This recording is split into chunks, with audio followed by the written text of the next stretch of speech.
तुम सीखो types of BOP, balance of payment कैसे कैसे होते हैं। ठीक है, ध्यान से सुनना, अच्छे समझना। आज की क्लास में आप सीखो सबसे पहले types of BOP, balance of payment कैसे कैसे होते हैं। तो एक एक करके स्टार्ट करते हैं, बात करते हैं। जैसे सबसे पहला हम जो पढ़ेंगे वो क्या जाता है, अबे यार क्या है, मेरी आवाज तुम लोग को आ रही है ना clearly? Yes sir. Yes sir. सबसे पहले जो आप जानोगे बीओपी के बारे में वो है बैलेंस बीओपी। कभी भी याद रखना, बैलेंस्ड बीओपी का मतलब होता है where receipt of foreign exchange, receipt of foreign exchange is equal to payment of foreign exchange। जितना विदेशों से कमा रहे हो केवल उतनी ही पेमेंट अगर करनी हो तो इसे बैलेंस्ड बीओपी बोलते हैं। आप बताओ बैलेंस बीओपी समझ आया कि नहीं? मतलब मैं जितने रुपए का एक्सपोर्ट किया मेरे को उतने इंपोर्ट में पेमेंट करनी है, उससे ज्यादा नहीं, एकदम बराबर चल रहा है, जितनी इनकम उतना ही पेमेंट, इसे बैलेंस बीओपी बोलते हैं। समझ आया कि नहीं आया? हाँ या yes sir. Yes sir. Balance BOP के बाद होता है सरप्लस बीओपी। क्या होता है? Surplus BOP. सरप्लस बीओपी मतलब होता है where receipt of foreign exchange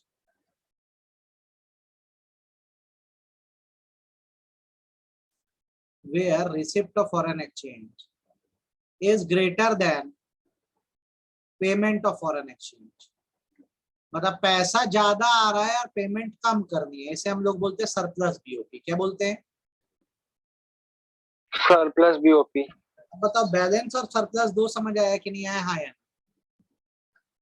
yes sir, clear है। तीसरा जो होता है भाई उसे बोलते हैं डेफिसिट बीओपी। डेफिसिट बीओपी का मतलब होता है जहां पर तुम्हारी जो रिसिप्ट होती है, receipt of foreign exchange. Sir आपकी आवाज ना लैग लैग होके आ रही है। डिस्कनेक्ट करके रिकनेक्ट कर दे एक बार। receipt of foreign exchange is less than payment of foreign exchange।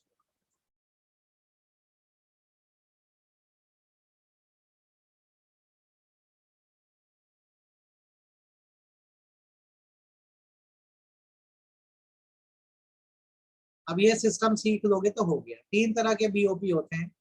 Balance BOP, balance BOP का मतलब होता है जहां रिसिप्ट और पेमेंट बराबर होती है।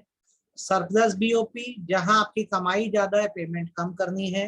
डेफिसिट बीओपी जहां कमाई कम है पेमेंट ज्यादा करनी है। अब एक बात बता, तीनों तरह के बैलेंस ऑफ पेमेंट समझ आए कि नहीं? हाँ यार? यस सर, क्लियर है। परफेक्टली क्लियर है कि डाउट है? नो सर, परफेक्टली क्लियर है।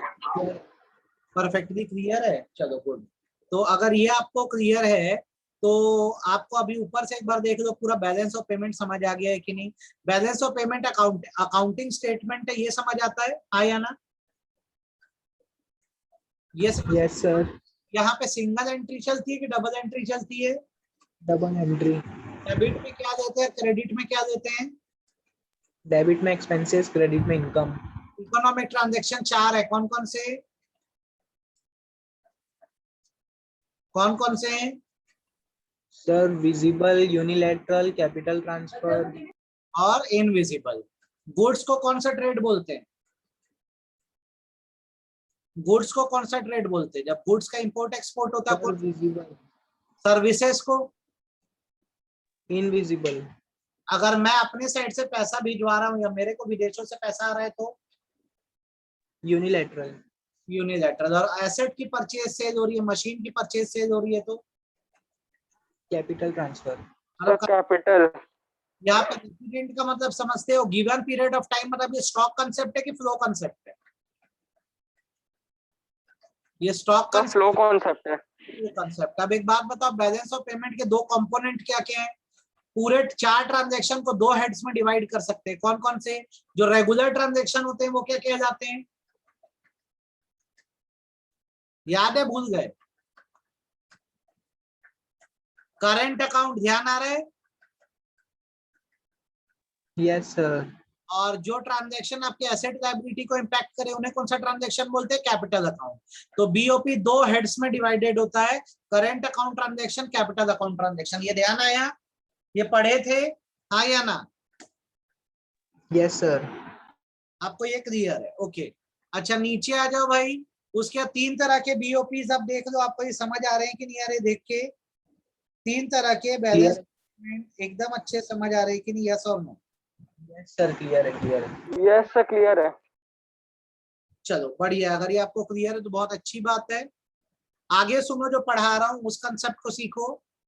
हम दो तरह के आइटम्स के बारे में पढ़ेंगे। कुछ आइटम्स जो है वो ऑटोनॉमस आइटम कहलाते हैं। क्या कहलाते हैं? ऑटोनॉमस। सौम्या आवाज आ रही है मेरी? सर वो वो डिस्कनेक्ट हो हो गई। गई। नेट नहीं चल रहा होगा।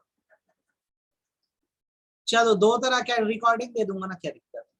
देखो दो तरह के आइटम्स होते हैं, एक ऑटोनॉमस आइटम होते हैं। इसका कंसेप्ट ना अच्छे से सीख लो बेटा तुम लोग, ठीक है, ताकि तुम लोग के मन में कोई डाउट ना रहे इस पर, एकदम इंपॉर्टेंट है। ऑटोनॉमस आइटम मतलब होता है those items of trade whose transaction is done to maximize profit। Maximise profit, ठीक है।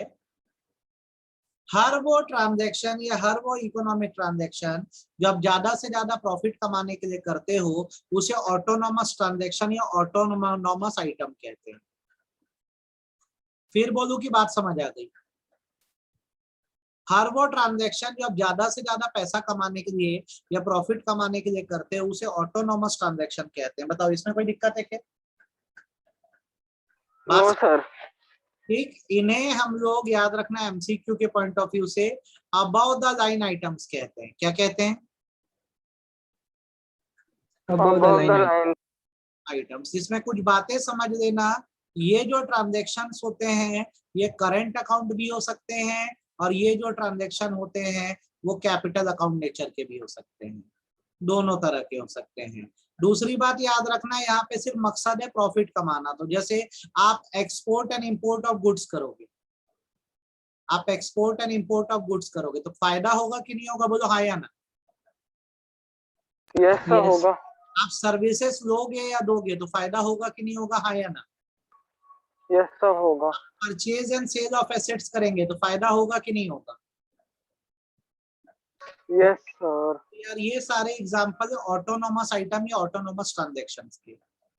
हर वो इंटरनेशनल ट्रांजैक्शन जो आप प्रॉफिट कमाने के लिए कर रहे हो उसे ऑटोनॉमस आइटम या ऑटोनॉमस ट्रांजैक्शन कहा जाता है। और ये याद रखना, it is independent of BOP. It is independent of BOP. ये वर्ड मेरे एकदम अच्छे से ध्यान रखना, भूलना मत। बैलेंस ऑफ पेमेंट पे डिपेंडेंट नहीं है। प्रॉफिट कई जगहों से कमाया जाता है, हर जगह से कमाया जाता है। सबके एंट्री बैलेंस ऑफ पेमेंट में हो जरूरी नहीं। तो ये तुमको मैंने सिखाया ऑटोनोमस ट्रांजैक्शन या ऑटोनोमस आइटम का कंसेप्ट। ये अबव द लाइन आइटम कहलाते हैं, याद रखना। क्या कहलाते हैं? Above the line item. Above the line. ये ऐसे ट्रांजैक्शन है जो आदमी प्रॉफिट कमाने के लिए करता है। ये करंट अकाउंट भी हो सकते हैं, ये कैपिटल अकाउंट भी हो सकते हैं और बीओपी से ये इंडिपेंडेंट होते हैं, मतलब इनकी अलग से भी आप रिकॉर्डिंग या एंट्रीज कर सकते हो। मेरी बात समझ आई कि नहीं है यहाँ या ना? Yes sir. दूसरा ट्रांजैक्शन जो होता है उसको हम बोलते हैं अकोमोडेटिंग ट्रांजैक्शन। कौन सा ट्रांजैक्शन? Accommodating transaction. आइटम भी बोल सकते हो, ट्रांजैक्शन भी बोल सकते हो। अकोमोडेटिंग आइटम या अकोमोडेटिंग ट्रांजैक्शन। और इसको हम बोलते हैं below the line, below the line item. कहने का मतलब यहाँ पर ये होता है कि those economic transaction, those economic transaction which are done to fulfill BOP deficit। BOP deficit क्या होता है? चलो बताओ तो मेरे को। अभी जस्ट मैंने थोड़ी देर पहले सर पेमेंट, सर Expense ज्यादा हो रिसिप्ट कम जाता और है। पेमेंट ज्यादा है। अब वो पेमेंट को करने के लिए पैसा कहाँ से जाएगा बता, कहाँ से आएगा पैसा? जैसे आप एक छोटा सा बॉक्स बना और मैं जो बोल रहा हूँ बात समझ, मैं बोल रहा हूँ हमारे देश में यार बीओपी डेफिसिट है। मैं ऐसा क्यों बोल रहा हूँ बीओपी डेफिसिट है? क्योंकि मेरी जो रिसिप्ट है फॉरेन एक्सचेंज से वो मान लो 10 करोड़ की है और मेरे को जो पेमेंट करनी है वो करनी है 80 करोड़ की। तो अभी मेरे को और कितने रुपए की रिक्वायरमेंट है? 70। सर 70। तो 70 करोड़ तुरंत कहाँ से लाऊं ये बताओ, 70 करोड़ तुरंत कहाँ से लाऊं और क्यों लाऊं ये बताओ। दो चीजें, कहां से लाऊं और क्यों लाऊं ये बताओ। पहले बताओ क्यों लाऊं, मैं 70 करोड़ क्यों चाहिए मेरे को अभी, आप ये बताओ मेरे सर को। रिसिप्ट और पेमेंट को बैलेंस करने के लिए। इसलिए बैलेंस करने के लिए अकोमोडेटिंग ट्रांजैक्शन किया जा रहा है ताकि हम सारी पेमेंट कर सके वरना पूरी दुनिया में हमारी बेइज्जती होगी। तो यहाँ पर आप ये बात समझ लो कि अभी आपको जैसे 70 करोड़ की पेमेंट करनी है तो तुरंत आपको क्या करनी होगी,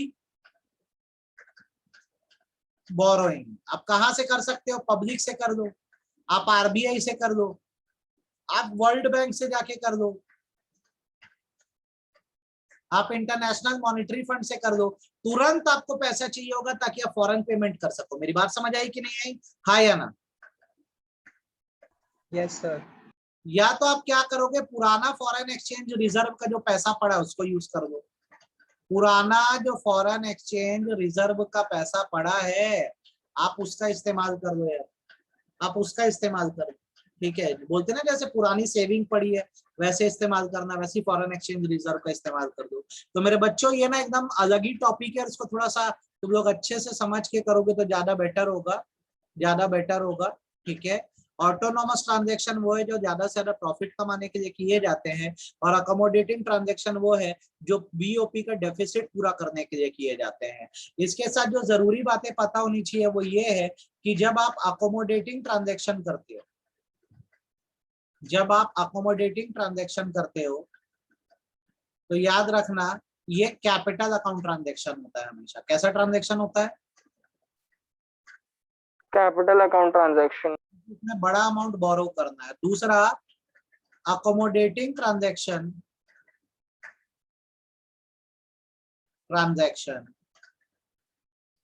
इज डिपेंडेंट ऑन बीओपी। किस पे डिपेंडेंट है ये? क्योंकि बैलेंस ऑफ पेमेंट के डेफिसिट को पूरा करने के लिए तुमको ये अकोमोडेटिंग ट्रांजैक्शन करना पड़ रहा है तो उसको हम डिपेंडेंट बोलते हैं। तो बच्चों दो तरह के ट्रांजैक्शन मैंने तुम लोग को सिखाए, ऑटोनॉमस और अकोमोडेटिंग। वो ट्रांजैक्शन जो जबरदस्त प्रॉफिट कमाने के लिए किए जाते हैं, जो करंट अकाउंट या कैपिटल अकाउंट कुछ भी हो सकते हैं, और जो बैलेंस ऑफ पेमेंट से इंडिपेंडेंट होते हैं वो ऑटोनॉमस है। और जो ऐसे ट्रांजैक्शन होते हैं जो डेफिसिट को भरने के लिए होते हैं, जो कैपिटल अकाउंट नेचर के होते हैं और जो किस पे डिपेंडेंट होते हैं, बैलेंस ऑफ पेमेंट में जिसकी एंट्री बनती है उसको हम लोग अकोमोडेटिंग बोलते हैं। Autonomous transaction above the line item है, अकोमोडेटिंग बिलो द लाइन है। बात समझ आई कि गई सिर के ऊपर से? ये बोल यस सर पूरा क्लियर है। श्रेयांश कितना क्लियर है? क्लियर है सर। अब आखिरी टॉपिक पे आते हैं, चैप्टर खत्म हो गया। आखिरी टॉपिक पे आते हैं, हमारा आखिरी टॉपिक है बैलेंस ऑफ ट्रेड। क्या है? Balance of trade. चल एक बात बताओ, फटाफट बताओ, बीओपी में 4 आइटम्स क्या क्या कंसिडर करते हैं, बोलो क्या क्या आइटम्स होते हैं? 4 ट्रांजैक्शन होते हैं बीओपी में, बोल फटाफट बोल, अभी बताया हूँ थोड़ी देर पहले। कौन कौन से ट्रांजैक्शन होते हैं 4 बीओपी में? बोल भाई श्रेयांश, तू नहीं बताया था अभी मेरे को। सर विजिबल, हाँ इनविजिबल हाँ, और कैपिटल और कैपिटल। यूनिलैटरल और capital transfer.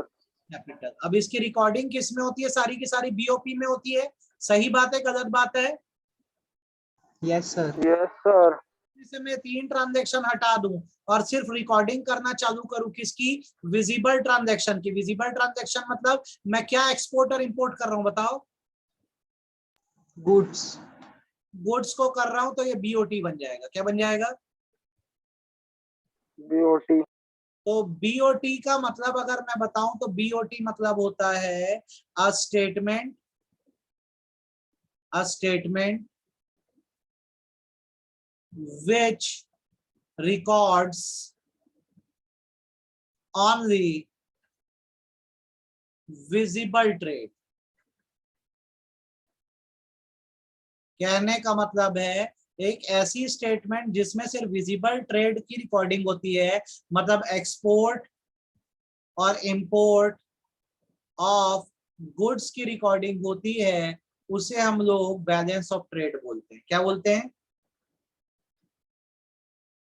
Balance of trade बोलते हैं। बैलेंस ऑफ पेमेंट मतलब 4 तरह के ट्रांजैक्शन की रिकॉर्डिंग, और केवल अगर आप विजिबल आइटम की रिकॉर्डिंग करोगे, गुड्स के इंपोर्ट एक्सपोर्ट की रिकॉर्डिंग करोगे, तो बैलेंस ऑफ ट्रेड कहा जाएगा। बात समझ आई कि नहीं? कितना सामान एक्सपोर्ट हुआ, कितना इंपोर्ट हुआ, उसकी रिकॉर्ड या उसकी स्टेटमेंट बैलेंस ऑफ ट्रेड कहा जाती है। बोलो कितना समझ आया balance of trade? Yes sir, clear है। क्लियर है? तो अब बताओ दोनों में डिफरेंस क्या आ रहा है? बीओपी और बीओटी में क्या डिफरेंस आ रहा है बताओ? सर बैलेंस ऑफ पेमेंट में चारों को इंक्लूड करते हैं, visible, invisible, unilateral and capital. इसमें सिर्फ विजिबल को ही इंक्लूड करते हैं, यहाँ पे क्या करते हैं? सिर्फ विजिबल को ही बस। दूसरा वाइड, विजिबल। वाइडर स्कोप किसका है, नैरो स्कोप किसका है? वाइडर स्कोप किसका है, नैरो स्कोप किसका है? सर वाइडर BOP विजिबल का होगा। बीओपी बैलेंस ऑफ पेमेंट का वाइडर स्कोप है, बैलेंस ऑफ ट्रेड सिर्फ गुड्स के रिकॉर्डिंग करता है, तो इसका स्कोप नैरो है।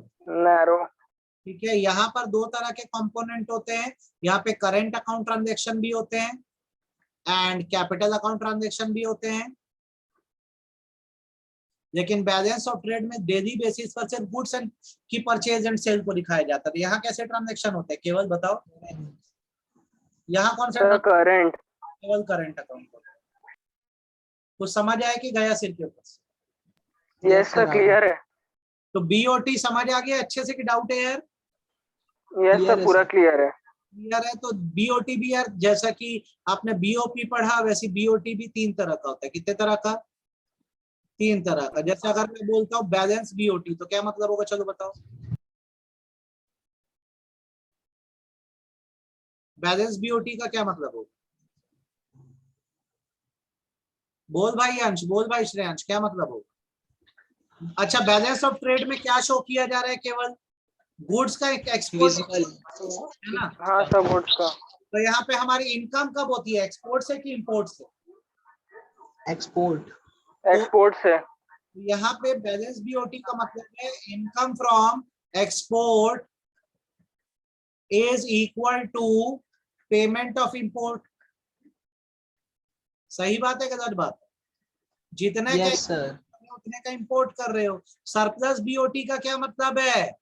इनकम कम फ्रॉम ज्यादा। एक्सपोर्ट इज ग्रेटर देन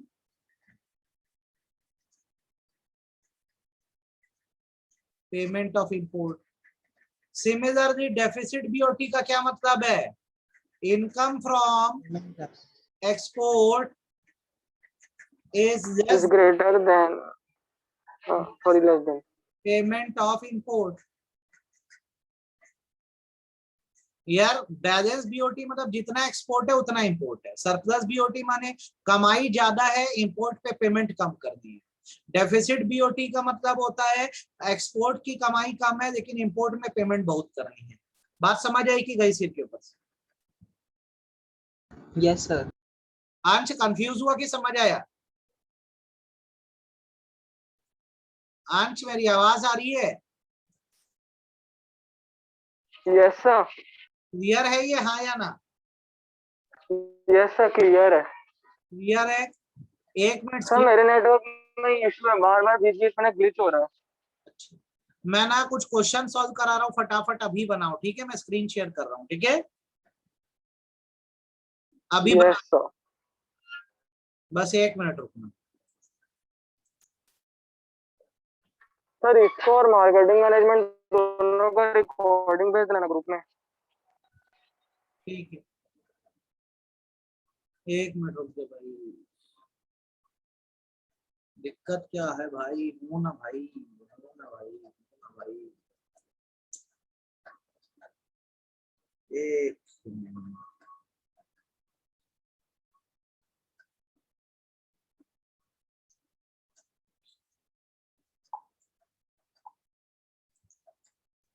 एक मिनट रुकना बस।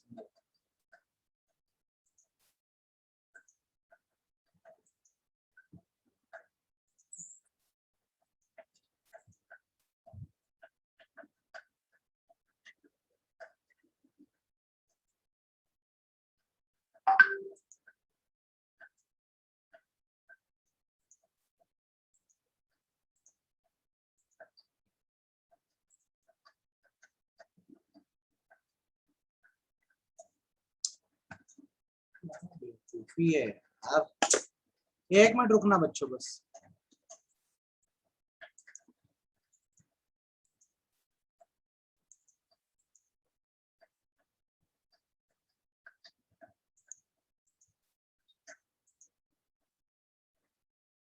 चलो जूम कर रहा हूँ, फटाफट बना के दो।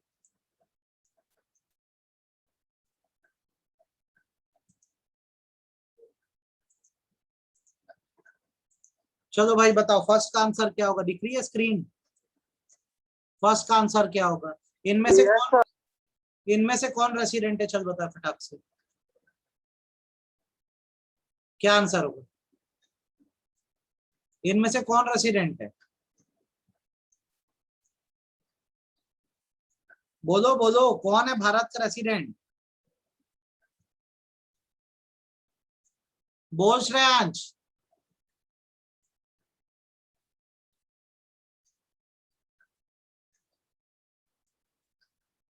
बता भाई अंश, कौन है? sir, government agency. Sir forms. और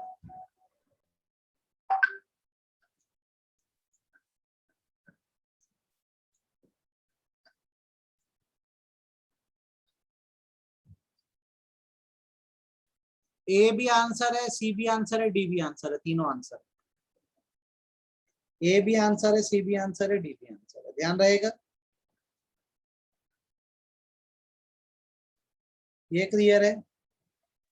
यस सर। नेक्स्ट का ये तीनों आंसर ए सी डी, ठीक है। अगला देखो, एक ऐसी अकाउंटिंग स्टेटमेंट जिसमें सारे इकोनॉमिक ट्रांजैक्शन का सिस्टमेटिक रिकॉर्ड हो, क्या है? Balance of payment. बस, बैलेंस ऑफ पेमेंट कौन सा कंसेप्ट है? Sir, flow. तो जब इनफ्लो होता है फॉरेन एक्सचेंज का, देश में पैसा आता है, तो उसकी रिकॉर्डिंग कहाँ होती है? Sir credit. क्रेडिट में होती है, ठीक है। उसके बाद जब आपकी रिसिप्ट जो होती है फॉरेन एक्सचेंज की, पेमेंट से ज्यादा हो जाती है, तो कौन सा बीओपी होता है? Sir, deficit. अरे प्लस। ज्यादा हो रही है भाई, पैसा ज्यादा। Sir, surplus. यूनिलैटरल ट्रांसफर को और क्या बोल सकते हो इनमें से तुम? Sir, one-way transfer. गुड, अच्छा। बैलेंस और ट्रेड कैन बी बीओटी, कैसा कैसा हो सकता है? सर दिख नहीं रहा स्क्रीन में। Sir, both ABC तीनों. दिख रहा है श्रेयांश? अब नहीं दिख रहा है। यस। नेक्स्ट बताओ, इनमें से बैलेंस ऑफ पेमेंट का कंपोनेंट कौन सा है, बताओ? Current account. करंट कैपिटल दोनों, कई बार दो ऑप्शन में होता है, ठीक है। करंट कैपिटल दोनों बैलेंस ऑफ पेमेंट के कंपोनेंट है ना बेटा, है कि नहीं? Yes sir. अच्छा, एक्सपोर्ट और इंपोर्ट को कौन सा ट्रेड बोलोगे? Sir, visible. Visible trade. Visible. आपका जो डिफरेंस होता है, difference between export and import of visible items, वो क्या कहलाता है? बीओपी की बीओटी, जिसमें केवल विजिबल आइटम को देखा जा रहा है। Sir BOT. Sir, BOT. BOT, ठीक है। ऑटोनोमस ट्रांजैक्शन क्या होते हैं? करंट, कैपिटल, रियल, कैसे होते हैं? Capital. कैपिटल करंट दोनों होते हैं, ठीक है। ऑटोनोमस ट्रांजैक्शन कैपिटल करंट दोनों होते हैं। अकोमोडेटिंग ट्रांजैक्शन हमेशा कैपिटल होता है, ध्यान रहेगा। Yes sir. अच्छा, उसके बाद डेफिसिट को पूरा करने के लिए कौन सा ट्रांजैक्शन करते हो तुम लोग? Sir, accommodative. अकोमोडेटिंग ट्रांजैक्शन, सही बात है, क्लियर है। Dash is the difference between good sold and good imported from the world. बेचे और खरीदे के बीच का डिफरेंस क्या कहलाता है? गुड्स, खादी गुड्स की बात हो रही है। Sir balance of trade. Sir trade. हो गया, ठीक है। आपने विदेशों में गिफ्ट भेजा, तो पहले तो ये बताओ ये ट्रांजैक्शन कैसे, करंट अकाउंट है कि कैपिटल अकाउंट है? गिफ्ट भेजना करंट है कि कैपिटल? क्या है? Sir current. करंट। अब तुमने भेजा तो रिसिप्ट है कि पेमेंट है? Sir payment. पेमेंट है। तो बता क्या एंट्री बनेगी, कौन सा होगा? Debit side of current account. Debit side of current account. वैसी मशीन, मशीन बड़ी होती है हमेशा, तो मशीन कैपिटल अकाउंट में आएगी कि करंट अकाउंट में आएगी? कैपिटल। कैपिटल। तो मशीन को एक्सपोर्ट कर रहे हो तो क्या होगा? पैसा आएगा कि जाएगा? सर जाएगा। पैसा आएगा ना बाबा, एक्सपोर्ट कर रहा है तो मशीन। अच्छा हाँ हाँ हाँ, यस जाएगा सर। जाएगा। तो पहले तो पहचान दे कौन सा अकाउंट है, तो कैपिटल अकाउंट है। अब उसके बाद देख रिसिप्ट और ये की पेमेंट, तो पैसा आ रहा है, तो फिर कौन सा साइड? Credit side. समझ आया कि नहीं आया? Yes sir. आ गया। देन उसके बाद सरप्लस बीओपी क्या होता है? जहां पे तेरी ऑटोनोमस रिसिप्ट ऑटोनोमस पेमेंट से ज्यादा है, तेरी कमाई तेरी इनकम से ज्यादा है, तेरी कमाई तेरी पेमेंट से ज्यादा है, को हम autonomous receipt is greater than autonomous payment बोलते हैं। ठीक है। 17th का बता। Yes. Balance of visible trade. अच्छा नेक्स्ट बता। मशीन इंपोर्ट कर रहा है तो किस अकाउंट में जाएगी entry? Capital account. Capital account में जाएगी। ठीक है। और बोरोइंग कर रहा है अब्रॉड से, वो भी किस में जाएगी? कैपिटल अकाउंट में। कोई तकलीफ? No sir. No sir. अच्छे से क्लियर है यहाँ पे। Foreign exchange transaction, yes sir. Foreign exchange transaction जो बैलेंस ऑफ पेमेंट पे डिपेंडेंट होता है वो क्या कहलाता है? Dependent on balance of payment क्या कहलाता है बताओ? कौन सा ट्रांजेक्शन, कौन सा ऐसा ट्रांजेक्शन? क्या? एकोमोडेटिंग। अकोमोडेटिंग कहलाता है। और जो इंडिपेंडेंट है वो क्या कहलाता है? ऑटोनॉमस। ऑटोनोमस। कहलाता है। ठीक है। Balance of payment deficit is the excess of autonomous payment, autonomous profit को शो करता है ना, तो autonomous payment over autonomous receipt. कहीं कोई दिक्कत? समझ आया कि नहीं आया? हाँ या ना? Yes sir. एक कंपनी इंडिया में लोकेटेड है जिसको लोन मिला है अब्रॉड से, तो अब आप बताओ कौन सा अकाउंट है ये, करंट है कि कैपिटल है? लोन मिला है, कैसा अकाउंट है? Sir capital. और पेमेंट आ रही है कि जा रही है? आ रही है, क्रेडिट साइड। कोई तकलीफ की समझ आ गया? आया क्लियर है समझ? सर। वैसे इंडियन कंपनी बाहर इन्वेस्टमेंट करना चाह रही है, करंट अकाउंट की capital account? Sir capital account होगा और डेबिट साइड होगा। कैसा लगा बीओपी अब ये बताओ? बढ़िया। तो तुम्हारी जेंजा मैम अब इसी में से देगी। ये देख लो, गर्ग को तुमने सॉल्व कर दिया। ठीक है। Yes sir. चल भाई इतना करो आज काफी, अब परसों क्लास रखता हूँ, बताता हूँ क्या कराना है ना? ठीक है। सर कल नहीं है? कल नहीं दूंगा। ठीक है। Okay sir. ठीक है।